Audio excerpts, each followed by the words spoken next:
नमस्कार दर्शक बंधु आज हूँ जून मास 25 तारिख बुधवार। आसतु आज दिन तमाम खबर उपर नजर पकाइबा। भिडियो को शेष पर्यंत देखु खूब कम समय जापर आज दिन संपूर्ण खबर। जदि आपण मैंने आम चैनल नुआ कर अच्छा चैनल को सब्सक्राइब कर पाखे बेल आइकन को दबाई दिंतु जहाँद्वारा कि आपने प्रत्येक दिन एमती सर्वप्रथम लेटेस्ट न्यूज जानीपर। 25 लघुचाप वर्षा भिजिब एथर रथयात्रा 28 जाए प्रबल छेचिब वर्षा। 25 सृष्टि हेब लघुचाप बढ़ वर्षा। उत्तर आंध्र प्रदेश और दक्षिण ओडिशा पर एक घूर्णिबलय सृष्टि होइछि। एहा प्रभाव में राज्यर विभिन्न स्थान में वर्षा होइछि। घूर्णिबलय प्रभाव में विशेषकर दक्षिण ओडिशार वर्षार प्रभाव अधिक रही।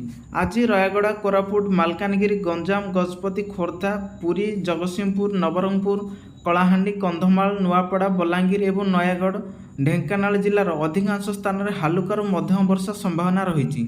बिजुली घड़घड़ी सह प्रबल वर्षा पाई 20 जिला को येलो वार्निंग अलर्ट करा जायछि। एथिसह गंजाम, रायगड़ा, गजपति और मालकानगिरी, कोरापुटर किछि जगार प्रबल वर्षा होई पारे। आगामी 3 दिन 4 दिन वर्षा ओडिशार हेबो। जिला मानक भारी वर्षा संभावना रही बोली कहिछि पाणीपाग विभाग। परवर्ती खबर, जुलाई 1 तारिख वृद्धि हेबो ट्रेन भड़ा। एबे भारतीय रेलवे ट्रेन भड़ा वृद्धि करा जायछि। यात्री को एक बड़ झटका देछि रेल विभाग। वर्धित खर्च एवं रक्षणाबेक्षण खर्च को दृष्टि रखी रेलवे यही निष्पत्ति नेइछि। जुलाई 1 तारिख रेलवे वर्धित ट्रेन भड़ा कार्यकारी होबाकु जाउछि। एही निष्पत्ति अनुसार नॉन एसी मेल एवं एक्सप्रेस ट्रेन भड़ा प्रति किलोमीटर प्रति 1 पैसा वृद्धि पाइछि। सेहीपरि एसी श्रेणी में यात्रा करथिया लोकंकु किलोमीटर पिछा 2 पैसा अधिक देबाकु पड़िबो। खुशीर कथा हेउछि सेकेंड क्लास रे 500 किलोमीटर पर्यंत यात्रा रे कोनोसी भी भड़ा लागिबो नाही, किंतु एहाठार अधिक दूरता पाई यात्रा कले किलोमीटर पिछा यात्री को अधिक पैसा अतिरिक्त देबाकू पड़िबो। सहरांचल ट्रेन एवं मासिक सीजन टिकेट भड़ा रे कोनोसी परिवर्तन होई नाही, जहाँ दैनंदिन यात्री को आश्वस्ति देबो। परवर्ती खबर, राज्य में प्रतिष्ठा हेब 9टी नुआ मेडिकल कॉलेज। राज्य में प्रतिष्ठा हेब नुआ 9टी मेडिकल कॉलेज एने सूचना देछंती स्वास्थ्य मंत्री मुकेश महालिंग। जगतसिंहपुर, भद्रक, ढेंकानाल एवं नवरंगपुर रे एमबीबीएस कॉलेज प्रतिष्ठा हेब। बुर्ला, ब्रह्मपुर, केन्दुझर एवं बलांगीर जिले में 4टी डेंटाल कॉलेज प्रतिष्ठा हेब एवं मयूरभंज रे गोटे आयुर्वेदिक कॉलेज प्रतिष्ठा करा जिवो। एथिसह कैबिनेट रे वर्तमान मंजूरी प्राप्त होईछि बोली सूचना देइछंती मंत्री। परवर्ती खबर, स्कूल पिला को एकाथरे मिलिबो 2 हल ड्रेस। जुलाई 15 सुधा सरकारी एवं सरकारी अनुदान प्राप्त स्कूल छात्र छात्री को मिलिबो मागणा पोशाक। प्रथम श्रेणी रू अष्टम श्रेणी पर्यंत स्कूल छात्र छात्री को 2 हल लेखाएं पोशाक मिलिबो। टेलरिंग यूनिट थिबा महिला स्वयंसहायक गोष्ठी ठार पोशाक किणा जाई विद्यालय रे प्रदान करा जिवो। जुलाई 15 तारिख सुधा सरकारी और सरकार अनुदान प्राप्त छात्र छात्री को मागणा पोशाक दिया सूचना मिली। एने समस्त जिला शिक्षाधिकारी और जिला प्रकल्प संयोजक को निर्देश दिया जायछि। पीएम श्री समग्र शिक्षा गंगाधर मेहर शिक्षा मानक वृद्धि योजना रे बंटन करा जिवो। हेले छात्र छात्री स्कूल ड्रेस रंग बदलिबो नाही। पूर्व जो ड्रेस पिंधुथिले सेही रंगर ड्रेस मिलिबो। छात्र मानकु नील रंग पैंट और धला सार्ट मिलिबो। एहासह प्रथम रु पंचम श्रेणी पर्यंत 2 हल फ्रॉक और षष्ठ रु अष्टम श्रेणी छात्री को 2 हल सालवार कमीज और ओढ़णी दिया जिवो। परवर्ती खबर, परीक्षा देले फेरी पाइबे एथर फी। निजुक्ति परीक्षा पई बाधक साजिबनी अर्थ। निजुक्ति परीक्षार बाधक साजिबनी अर्थ। अन्य मानक भली गरीब श्रेणीर पिला माने मध्य समस्त निजुक्ति परीक्षार दे पारिबे। एथिपाई सरकार फी चार्ज करिया को बड़ निष्पत्ति नेइछंती। राज्य सरकार को अधीन रे निजुक्ति संस्था द्वारा परिचालित विभिन्न निजुक्ति परीक्षा पई फी छाड़ करा जिवो।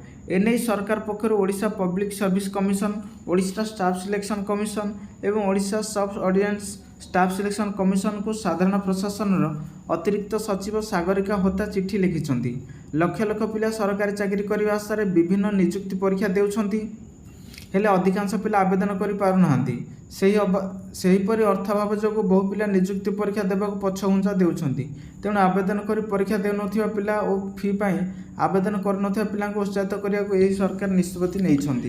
परवर्ती खबर, अमेजन आरंभ करिया नुआ सेवा। घरे बसी हेब रक्त परीक्षा, मिलिबो report. E commerce platform Amazon एक नुआ सेवा आनिछि।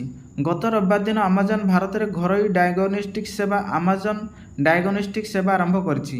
यह ग्राहक मानक घरे बसी लैब टेस्ट बुक करि परिबे, अपॉइंटमेंट सूचीबद्ध करिवो एवं लैब परीक्षा ट्रैक करिबा पई अनुमति दिया जिवो। यह व्यतीत ग्राहक माने अमेजन ऐप माध्यम डिजिटल रिपोर्ट मध्य पाई परिबे। अमेजन कहिछि जे कंपनी ऑरेंज हेल्थ ଲ୍ୟାବ୍ସ ସହିତ ସହଭାଗିତାରେ ଏହି ସେବା ପ୍ରଦାନ କରୁଛି। ଆମାଜନ ଡାଏଗନୋଷ୍ଟିକ୍ସ ସହିତ ଗ୍ରାହକମାନେ 6ଟି ସହରରେ 450ରୁ ଅଧିକ ପିନ୍କୋଡ଼ରୁ ସହଜରେ 800ରୁ ଅଧିକ ଡାଏଗନୋଷ୍ଟିକ୍ ଟେଷ୍ଟ ବୁକ୍ କରିପାରିବେ। 1 ଘଣ୍ଟା ସମୟ ମଧ୍ୟରେ ଘରୁ ରୋଗୀଙ୍କଠାରୁ ନମୁନା ସଂଗ୍ରହ କରି 6 ଘଣ୍ଟା ମଧ୍ୟରେ ରିପୋର୍ଟ ପ୍ରଦାନ କରାଯିବ। ପରବର୍ତ୍ତୀ ଖବର ପୁଣି ଶସ୍ତା ହେଲା ସୁନା ଏବଂ ରୂପା। ଆଜି ଭାରତୀୟ ବଜାରରେ ସୁନା ଏବଂ ରୂପାର ମୂଲ୍ୟ ହ୍ରାସ ଘଟିଛି। ଇଣ୍ଡିଆ ବୁଲାନ ଏବଂ ଜୁଏଲର୍ସ ଆସୋସିଏସନ ଅନୁଯାୟୀ ଆଜି 24 କ୍ୟାରେଟ 10 ଗ୍ରାମ ସୁନାର ମୂଲ୍ୟ 97,288 ଟଙ୍କାକୁ ହ୍ରାସ ପାଇଛି। ଆଉ ଏହି ସମୟରେ ରୂପାର ମୂଲ୍ୟ ମଧ୍ୟ ହ୍ରାସ ଘଟିଛି, ଅର୍ଥାତ୍ ସୁନା ଏବଂ ରୂପା ଉଭୟର ମୂଲ୍ୟ ହ୍ରାସ ଘଟିଛି। ଜାତୀୟ ସ୍ତରରେ 24 କ୍ୟାରେଟ 10 ଗ୍ରାମ ସୁନାର ମୂଲ୍ୟ ଆଜି 97,288 ଟଙ୍କା ରହିଛି। ଏହା ଗତକାଲି 99,384 ଟଙ୍କା ଥିଲା। ସେହିପରି 995 ଶୁଦ୍ଧତା ସହିତ ସୁନା 96,890 ଟଙ୍କା ପ୍ରତି ଗ୍ରାମ 10 ଗ୍ରାମ ରହିଥିବା ବେଳେ ଯାହା ଗତକାଲି 98,950 ଟଙ୍କା ପ୍ରତି 10 ଗ୍ରାମ ଥିଲା।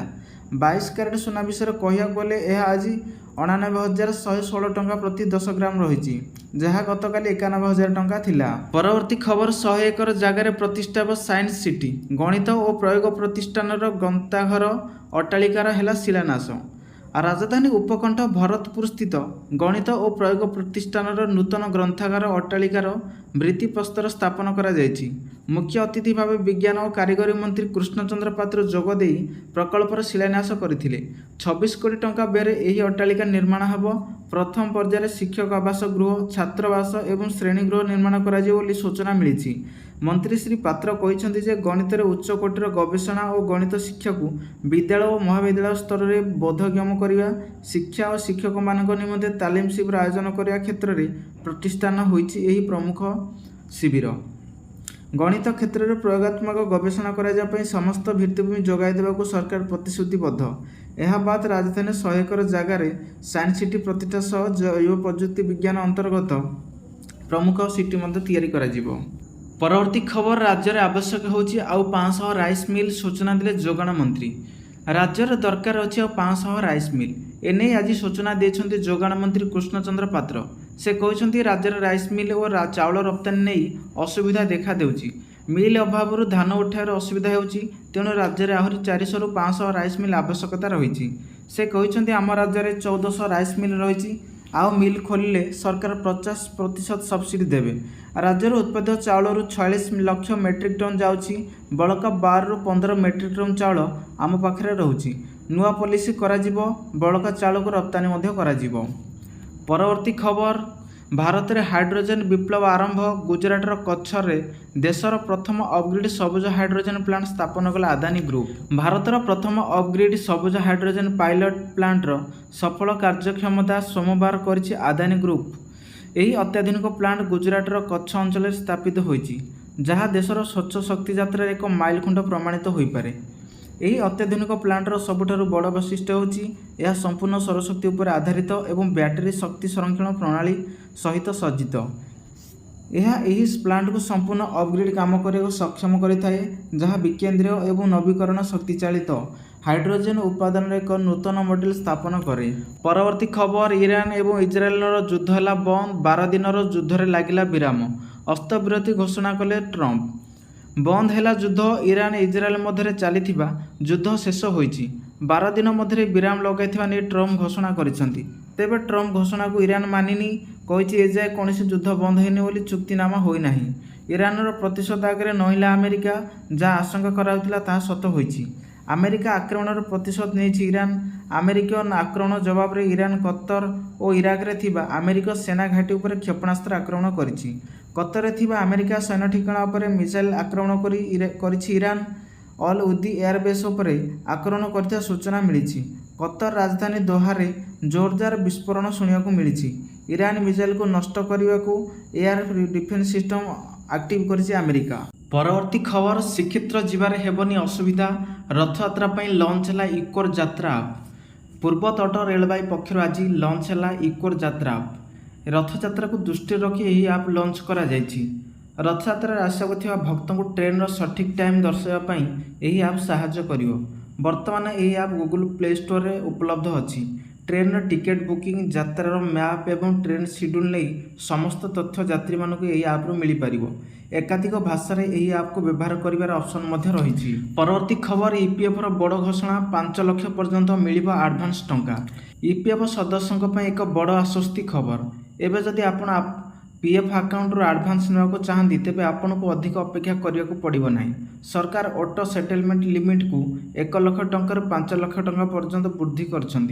केंद्र श्रम और नियुक्ति मंत्री मनसुख मांडव्य मंगलार यही घोषणा करिसेंती। ईपीएफ्र यही नुआ सीमा सदस्यों को 72 घंटा मध्य अर्थ प्राप्तिर साहाय्य करिवो, जहाँ सेमानक जीवन को आहरी सहज करिवो। ईपीएफ्र ऑटो सेटलमेंट सुविधा प्रथम 2020 मसीह कोरोना महामारी समय चिकित्सा आवश्यक आरंभ होइतिला। पर यहाको शिक्षा, विवाह और गृह निर्माण परि अन्य कारण पई विस्तार करा जायतिला। परवर्ती खबर महाप्रसाद एवं रसायन मुक्त। महाप्रसाद गरिमा और मर्यादा अक्षुण्ण रक्षा को निगला बड़ निष्पत्ति। महाप्रसाद हेब रसायन मुक्त, व्यवहार हेब जैविक चाउल। महाप्रसादर गरिमा और मर्यादा अक्षुण्ण रखापी यही निष्पत्ति नि आड़प मंडप प्राय 5 दिन अन्न प्रसाद लगी। प्रत्येक दिन कोठभोग अन्न और विभिन्न पिठा प्रस्तुत करने को प्राय 80 किलो चाउल व्यवहार हुए। कोरापुटर प्रगति संस्था एथिपाई जैविक चाउलर 6टी नमूना पठाइथिला। एसबू है बासुभोग, कला जीरा मल्ली, बासंती चूड़ी, हलदी चूड़ी और विरोधान। कला जीरा को कोठभोग महाप्रसाद व्यवहार करने लगी निष्पत्ति होइछि। आगक भोग मंडप जैविक चाउल प्रस्तुत महाप्रसाद महाप्रभु लगी 50 वर्ष तल यही व्यवस्था थिला। रसायन मुक्त चाउल, डाली और पनीपरिया महाप्रभुर भोग प्रस्तुत होउथिला। परवर्ती खबर उद्धार हेब चिनिकल, खोलिब चाषींकर भाग्य। चिनिकल को कार्यक्षम करने अंटा भिड़िले राज्य सरकार। बंद पड़ा चिनिकल को कार्यक्षम करेंगे राज्य सरकार, एथिपाई प्रक्रिया आरंभ होइछि। दीर्घ दिन धरी आस्का, बड़म्बा, बलांगीर भली 5टी चिनिकल बंद पड़ू चाषी असुविधा भोगुंट। चिनिकल भी क्षति चली। बलांगीर जिलापाल तथा विजयानंद समवाय चिनिकल प्रशासक और राज्य समिति रेजिस्ट्रार चिठी लिखिं। बलांगीर गस्त समय चिनिकल को खोलिया को आशा देखा मुख्यमंत्री। फेरिया पर राज्य समय समितिर अतिरिक्त रेजिस्ट्रार भक्तबंधु साहू को अधिकारी भाव नियुक्ति करथिले। संपृक्त अधिकारी कारखाना परिदर्शन कर स्थिति परखिछंती। परवर्ती खबर साइबर ठकों टार्गेट रे रथयात्रा। होटेल नारे नकली वेबसाइट खोली लोकों को ठकुछंती। साइबर ठकों टार्गेट रे रही रथयात्रा। रथयात्रा एवं पुरी को देश विदेश लोकों शो छुटिब। तेणु यही मौकार यात्री और पर्यटक को ठकिया साइबर ठक मैंने बड़ धरणर योजना करुछंती। विशेषकर पुरी रे थिबा बड़ बड़ होटेल लॉज रे थिबा सेमानक आखि पकाइछंती। पर्यटक मैंने पुरी रहिया ऑनलाइन होटेल बुक करुथिबारु साइबर ठक एबे ही विभिन्न होटेल नारे नकली वेबसाइट खोली ठकई जाल बिछाउछंती। जदि सठिक अनुसंधान नकरी होटेल बुक करेंगे से यही ठकों शिकार हेबे। केवल गत 11 मास एभली 200 रु अधिक मामला देखा मिली। परवर्ती खबर दूर हेब चिलिकावासींकर दुख। खूब शीघ्र चिलिका पर निर्माण हेब सेतु। दीर्घ दिन प्रतीक्षार अंत घटिब। खूब शीघ्र चिलिका पर निर्माण हेबकु जाउछि सेतु। सेतु निर्माण पाई मिलिला परिवेश मंजूरी। चिलिका कृष्णप्रसाद ब्लॉकर 14टी पंचायतर लोकों को मिलिब जंत्रणार मुक्ति। चिलिका उपर निर्माण हेब अत्याधुनिक सेतु। सेतु निर्माण लगी मिलला ग्रीन सिग्नाल। परिवेश, जंगल और जलवायु परिवर्तन मंत्रालय विभाग पक्षर मिलला मंजूरी। भारतीय जातीय राजपथ प्राधिकरण द्वारा सातपड़ा कृष्णप्रसाद ब्लॉक मध्य चिलिका उपर 7.7 किलोमीटर लंबर मिसिंग लिंक निर्माण हेब। ह्रद उपर 2 लेन विशिष्ट बृहत सेतु निर्माण पर मंजूर कर परिवेश मंत्रालय विशेषज्ञ मंत्री। परवर्ती खबर पुरी रे 4 दिन बंद रहिबो 31 मद दुकान। आउ किछि दिन पर रथयात्रा। निशा कारोबार को नियंत्रण करने लगी एबेठु सतर्क हेलानी अबकारी विभाग। जिला अबकारी कार्यालय पक्षर पुरी पौरांचल 31टी मद दुकान को बंद रखा लगी निर्देश जारी करा जायछि। श्रीक्षेत्र में समस्त विदेशी देशी मद दुकान और बार को 4 दिन बंद रही जिला अबकारी अधीक्षक। रथयात्रा पूर्व अर्थात जून 26 तारीख अपराह 4टारू 27 तारीख श्रीगुंडीचा मंदिर सम्मुख में 3 रथ पहुंचा पर्यंत समस्त दुकान बंद रहिबो। सेहिभଳି बाहुड़ा यात्रा पूर्व दिन जुलाई 4 तारीख अपराह 4टारू 5 तारीख बाहुड़ा यात्रा और 6 तारीख सुनावेश। यही दिन समस्त दुकान और बार बंद रहा निर्देश दी जाएगी। परवर्ती खबर काउड़िया यात्रा पर दिल्ली सरकार बड़ निष्पत्ति। ବୋଲବମ୍କୁ ନେଇ ଦିଲ୍ଲୀ ସରକାରଙ୍କ ବଡ଼ ନିଷ୍ପତ୍ତି। ଦିଲ୍ଲୀର ଭାରତୀୟ ଜନତା ପାର୍ଟି ସରକାର ଶ୍ରାବଣ ମାସରେ ବୋଲବମ୍ ଯାତ୍ରା ସମ୍ପର୍କରେ ଦୁଇଟି ବଡ଼ ନିଷ୍ପତ୍ତି ନେଇଛନ୍ତି। ମୁଖ୍ୟମନ୍ତ୍ରୀ ରେଖା ଗୁପ୍ତାଙ୍କ ନେତୃତ୍ୱରେ ମଙ୍ଗଳବାର ଅନୁଷ୍ଠିତ କ୍ୟାବିନେଟ୍ ବୈଠକରେ ନିଷ୍ପତ୍ତି ନିଆଯାଇଛି ଯେ କାଉଡ଼ିଆମାନଙ୍କ ପାଇଁ ବ୍ୟବସ୍ଥା ପାଇଁ ଟଙ୍କା ଏବେ ସିଧାସଳଖ କାଉଡ଼ିଆ ସଂଘକୁ ଦିଆଯିବ। ଏହି ପରିମାଣ 50,000ରୁ 10 ଲକ୍ଷ ଟଙ୍କା ପର୍ଯ୍ୟନ୍ତ ହେବ। ଏହା ବ୍ୟତୀତ ଶିବିରଗୁଡ଼ିକରେ ମାଗଣା ବିଦ୍ୟୁତ୍ ସେବା ମଧ୍ୟ ଯୋଗାଇ ଦିଆଯିବ।